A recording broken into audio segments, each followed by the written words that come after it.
반갑습니다. 경매 채널 김도현입니다. 자, 이번 분석 물건은 제주특별자치도 제주시 연동 한일시티파크입니다. 오랜만에 제주도 물건 한번 분석해 봅니다.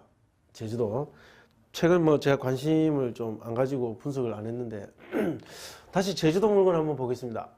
사건 번호 2018 타경 3986 제주지방 본원 사건입니다. 분석 물건은 아파트입니다. 아파트 전용 면적 25.7평, 시장에서 가장 인기 있는 물건입니다. 대지권 4.1평, 그리고 토지 건물 1괄 매각입니다. 사건 접수는 작년 2018년 6월 26일 날 접수가 됐습니다. 그리고 2019년 2월 달 진행이니까 거의 한 8개월 정도,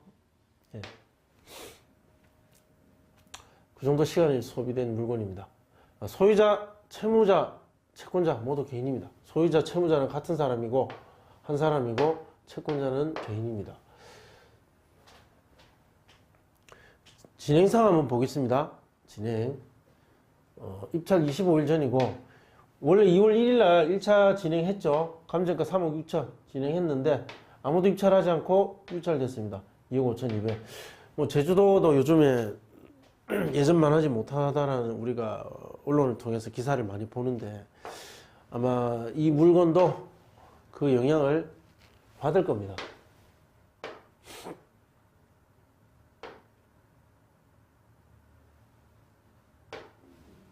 네, 그 다음 보겠습니다. 자, 보시면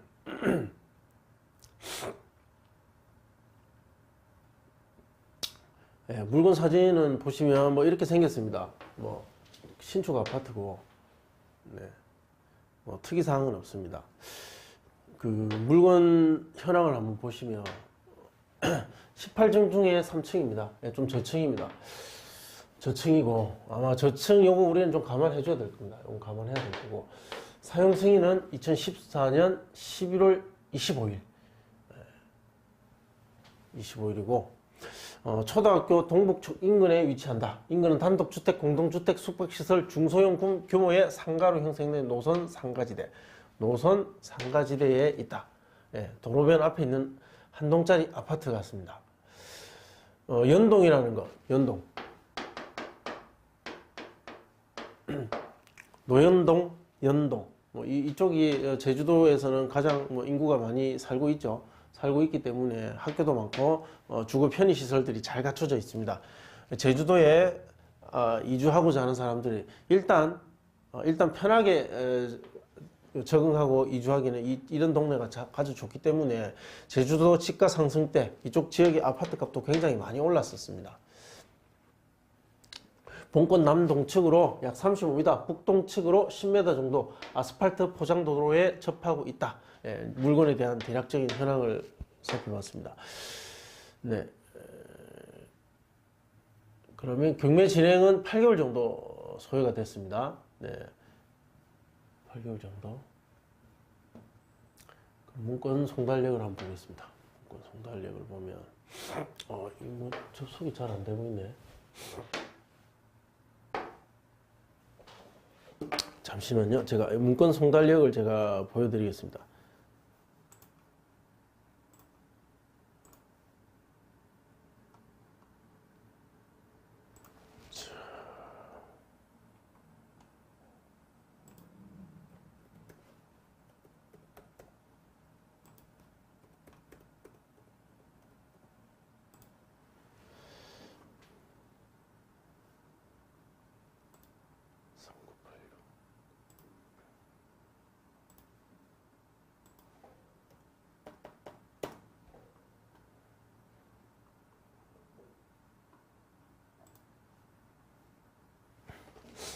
네, 자, 문건 송달력 한번 보겠습니다. 경매 사건 진행되는 과정에 어떤 일들이 있었는지 9개월 정도 시간이 걸렸으니까 그리고 어떤 특별한 우리가 반드시 주목해서 살펴봐야 될 어떤 이해관계자가 있는지 채권자가 있는지 한번 보겠습니다. 6월 달에 등기필증 제출, 경매가 진행됩니다. 감정평가서 제출, 현황조사서 제출, 정상적으로 진행했고요. 근저당권자, 그리고 압류권자 교부청구서 제출, 채권자 주소 보정서 공시송달, 공시송달 제출, 공시송달 진행했나 보네요. 그리고 채권자 주소 보정서 제출. 특별한 건 없고요. 공시송달을 한번 했다 정도 있습니다. 그럼 특이사항은 없습니다. 이렇게 있는 사건이고, 그러면 다음 시간에 점유자 그리고 등기부 등본을 통해서 권리 분석을 하는 시간을 갖도록 하겠습니다.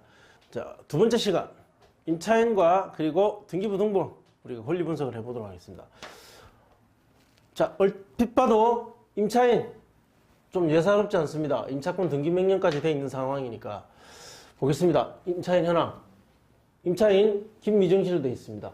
자, 이 사람이 채권자입니다. 이 사람이 경매를 신청한 사람입니다. 주거용 306호 전부에 대해서 보증금 1억 2천만 원의 세입자로 했습니다. 전입일, 확정일자 같은 날짜 받았습니다. 의심의 여지 없이 정상적인 계약을 하고 들어갔을 거라고 저는 보입니다. 그리고 배당 요구 2017년 11월 6일 배당 요구를 했습니다. 단 대항력은 없습니다. 왜 대항력이 없느냐 보겠습니다. 이 부동산에 말소 기준 등기가 어디 있습니까? 소유권 다음에 있는 이 수협 근저당, 수협에서 대출을 받고 설정한 이 근저당, 이것이 1순위 권리고 이 등기를 기준으로 모두 소멸됩니다.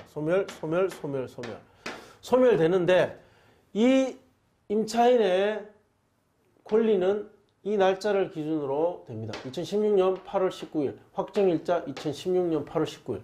보십시오. 2016년에 어디 있습니까? 8월 19일이면 두 번째 근저당, 펀딩 플랫폼 에셋 대부 이 사이 2016년 9월 8일과 2015년 4월 17일 이 사이에 1순위 근저당과 2순위 근저당 이 사이에 있습니다. 임차인의 권리는 이 사이에 있습니다. 따라서 만약에 배당을 한다면 첫 번째 수입 중앙에, 두 번째 임차인 김미정, 세 번째 펀딩 플랫폼 에셋 대부 이렇게 되겠죠. 이렇게 됩니다. 따라서 이 세입자는 1순위 말소 기준 등기 이후에 모두 소멸되는 권리관계에 포함이 되어버립니다. 임차권 등기자이며 경매 신청을 한 사람입니다. 그래서 이번 이 사건은 이 임차인에 대한 권리 분석이 매우 중요합니다. 꼭 살펴봐야 될 내용입니다. 한번 읽어보겠습니다. 전입세대주를 확인한 바 조사일 2018년 7월 6일 현재 전입자가 없다. 즉 임차인 등기 명령을 하고 임차권 등기를 하고 이사를 나갔습니다. 이런 경우에는 어떤 사건이 이전에 이 경매 접수일, 이 사건 경매 접수일 이전에 있었는지를 우리가 추측해 보면 이 사람이 2016년 8월 10일 날 임대차 계약을 하고 들어왔습니다. 전입을 하고 이 집에 살다가 나가기 위해서 보증금을 돌려달라고 분명히 이야기를 했을 겁니다. 했겠죠? 안 줬습니다. 건물주가 즉 집주인이 주지 않으니까 이 임차권 등기, 이 등기를 하고 이사를 나가는 겁니다. 이사를 나가면 전입을 빼게 되겠죠. 전입을 빼면 대항력이 완전히 사라지는데 임차권 등기를 함으로 인해서 전입을 옮겨가더라도 대항력을 이 날짜에 맞춰서 등기부 등본에 그대로 기재해버리는 겁니다. 나는 여기 임차권으로서 대항력이 이 날짜 이후에 있다 라고 등기를 함으로 인해서 법원에서 대항력을 인정해 주는 겁니다. 따라서 이 임차권 등기는 매우 중요한 등기입니다. 그러니까 2018년 7월 6일 가니까 전입자가 아무도 없다는 거죠.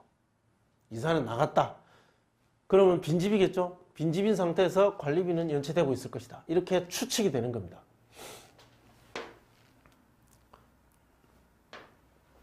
결국은 이 임차인이 이 임차권 등기를 하고 보증금을 돌려받지 못하니까 강제경매를 신청했습니다.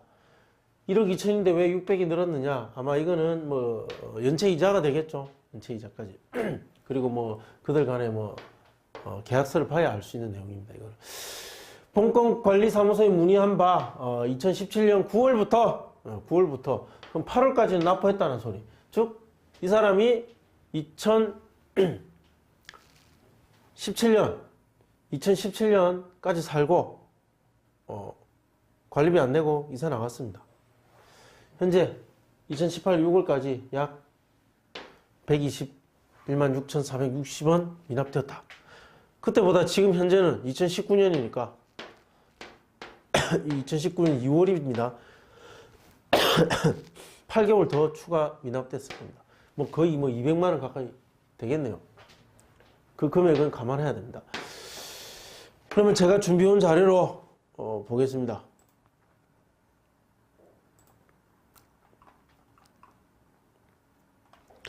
임차권 등기를 하고 세입자는 이사를 나가고 관리비는 연체되고 있으며 집주인은 보증금을 돌려주지 않고 경매에 진행된 이러한 상황에서 어떻게 명도할 것이냐. 부동산 관련해서 인수되는 사항은 등기부등본에 없습니다. 제가 다 확인시켜 드렸습니다. 없습니다. 말소 기준 등기 이후에 임차권 등기까지 모두 말소됩니다. 관리비는 입찰가와 명도에 영향을 줄 수 있으니 꼭 조사해 봐야 됩니다. 집행관이 확인한 것이 약 120만 원 정도입니다. 그 이후에 더 연체됐으니까 꼭 확인해 보시고 그 비용은 인수된다 보셔야 됩니다. 인수된다 보셔야 되니까 공용관리비는 인수되니까 이 부분은 꼭 확인하십시오. 그리고 포함시켜 줘야 됩니다. 관리비에 여러 가지 포함이 될 수 있죠. 전기세, 전기요금, 가스. 그러니까 그런 내용도 확인해 보시고요. 임차인 관련해서 보겠습니다. 임차인 김미정 씨 보증금 1억 2천만 원, 전입일과 확정일자를 봤을 때 2순위 권리를 갖습니다. 2순위 권리. 대항력은 없습니다. 인수하지 않는다는 겁니다. 집행관이 확인해 보니까 약 120만 원 정도 관리비가 연체돼 있고 이 날짜로 임차권 등기를 하고 이사를 나갔다라고 예상이 되는 겁니다. 그러면 소유자는 명도 대상자는 임차인입니다. 이거 기재 오류가 되어 있습니다. 임차인 또는 소유자가 점유를 탈환했을 수도 있겠죠. 소유자가 될 수도 있습니다. 그러나 관리비는 계속 연체되고 있고 돈을 돌려주지 않으니까 임차인이 소유자에게 점유권을 넘기지 않았을 거라고 예상은 됩니다. 그렇지만 이 점도 유념을 해 주셔야 됩니다. 명도 비용은 300에서 약 350만 원. 이거는 소유자가 점유를 탈환해 있을 때의 말입니다. 이사를 합의한다면 소유자가 점유하고 있다면 약 300만 원 이하에서 협의하면 됩니다. 임차인이 점유를 가지고 있다면 가능성은 이 돈은 들지 않겠죠. 명도 소송 가능성은 희박합니다. 그럼 다음 시간에 이러한 권리관계를 감안해서 예상 낙찰가를 분석해 보도록 하겠습니다. 제주도 물건은 오랜만에 분석하니까 그동안 시세가 어떻게 또 변해왔는지 시장이 어떤지 낙찰가 분석하는 을 통해서 그 시장을 전반적으로 예상해 볼 수가 있습니다. 연동 한일 시티파크 예상 낙찰가 분석 시작하겠습니다. 다행히 매도 물건이 하나 있었습니다. 호가 3억 8천, 롯데 시티호텔 부근 한일 시티파크 7층입니다. 우리 물건은 3층이었습니다.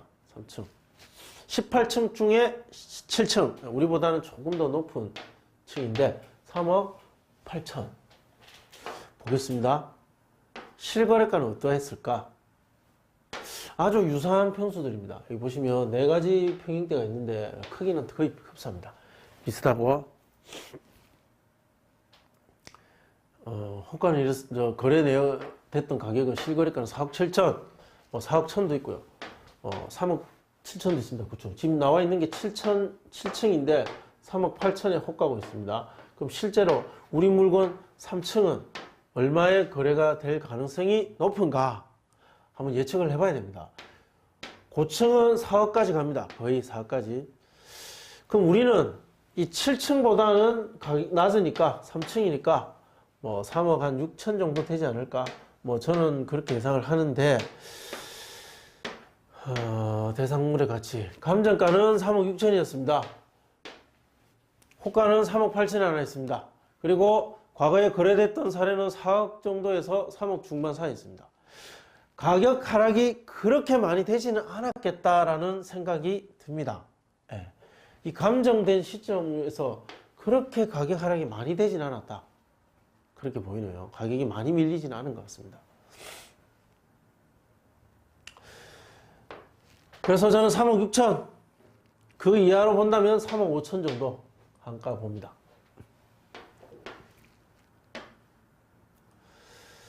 거래 사례는 많지 않습니다. 낙찰 사례는 많지 않습니다. 그래도 몇 개는 있더라고요. 3개 제가 찾아봤는데. 그래서 비슷한 평수 이 2개를 제가 분석해 봤습니다. 하니까 이렇게 데이터가 나왔습니다. 좀 더 정확한 분석을 하자면 이 데이터가 더 많아야 됩니다. 이렇게 다 이런 데이터를 넣어 가지고 계산을 해 봐야 됩니다. 그러나 일단 수업이니까 이 2개만 가지고 하고, 또 실제로 이 지역은 많지 않습니다. 그래서 일단 이 2개만 가지고 수업을 하겠습니다. 태움 누리안 5차, 연동 펠리체 13년도, 12년도 각각 건축이 되었습니다. 전용 25.7, 25.6, 3층이고 9층, 동향이고 남향입니다. 여기까지는 그다지 크게 중요한 데이터가 아니지만, 자, 이것을 보십시오. 2차에 모두 낙찰이 됐습니다. 2018년 10월과 8월에 각각 2차에 낙찰됐고, 하나는 13대 1이고 하나는 4대 1입니다. 13대 1은 작년 10월입니다. 즉 제주도에 있는 연동에 있는 아파트 물건이 다른 지역에 비해서 가격 하락이 적다라고 예상이 되고, 그리고 경쟁률도 제법 높습니다. 2차까지 내려오면 13명이 입찰할 수 있는, 제주도 인구가 대략 50만 명 좀 넘었죠. 58만 명, 50만 명이 좀 넘었습니다. 50만 명이 넘는 다른 기타 도시들을 봤을 때 그 도시의 인구만을 가지고 실거주자만 가지고 이 정도 많이 들어오진 않습니다.